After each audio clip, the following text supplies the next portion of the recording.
Preciso falar também sobre o Vasco tentando prorrogar a permanência de Felipe Coutinho. Já o Atlético Mineiro não quer mais fazer negócio com o Cruz Maltino.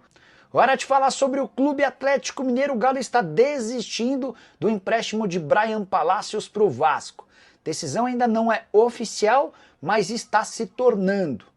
Tudo começa quando o próprio Bryan Palacios não demonstra tanta vontade assim de jogar por empréstimo no Vasco. A negociação entre os clubes estava fechada.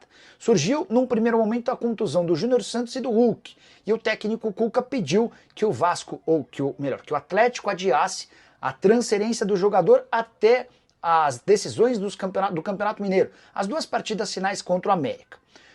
Existe uma grande chance de o Hulk estar em campo para o confronto contra o América nesse final de semana. Mas, nesse meio tempo, o Shakhtar Donetsk fez proposta e levou o Alisson por 14 milhões de euros. E diante da insistência do Bryan Palacios em ficar, dirigentes do Atlético se reuniram com a comissão técnica e estão propensos a comunicar nas próximas horas ao Vasco a desistência do acordo. Palacios, que havia sido comprado na temporada passada do Atlético Nacional da Colômbia por 3 milhões de dólares. Você acha que o Atlético acerta ou erra com a permanência do jogador? Já usa o espaço para comentário e registra a sua opinião, beleza? Bora falar agora sobre o Vasco da Gama, que já abriu negociações com o Aston Villa para prorrogação do contrato de empréstimo de Felipe Coutinho.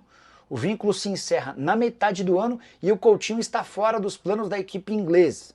É bem verdade também que o Aston Villa precisa de uma compensação financeira para tentar diminuir o prejuízo. Isso porque o meio atacante brasileiro havia sido comprado por 106 milhões de reais. E o seu contrato com o Aston Villa termina na metade do ano que vem. Se ele for emprestado até dezembro ou até a metade do ano que vem, vai estar livre para assinar um pré-contrato com o Vasco ou qualquer outro clube, não garantindo nenhuma compensação ao time inglês. Vasco, você sabe, passa por dificuldades financeiras e não tem capacidade para gastar muito dinheiro, especialmente para um atleta de 32 anos de idade e que já custa 1,5 milhão de reais mensais. O Payet e o Coutinho são os donos dos maiores salários do Vasco, embora você já saiba por aqui, o Payet tem tudo para não ficar no Cruz Maltino. O contrato também se encerra na metade do ano. Desde que o Coutinho voltou por empréstimo ao Vasco, foram 18 partidas, 3 gols e 1 assistência. A pergunta que eu deixo para você: vale a pena segurar o Coutinho?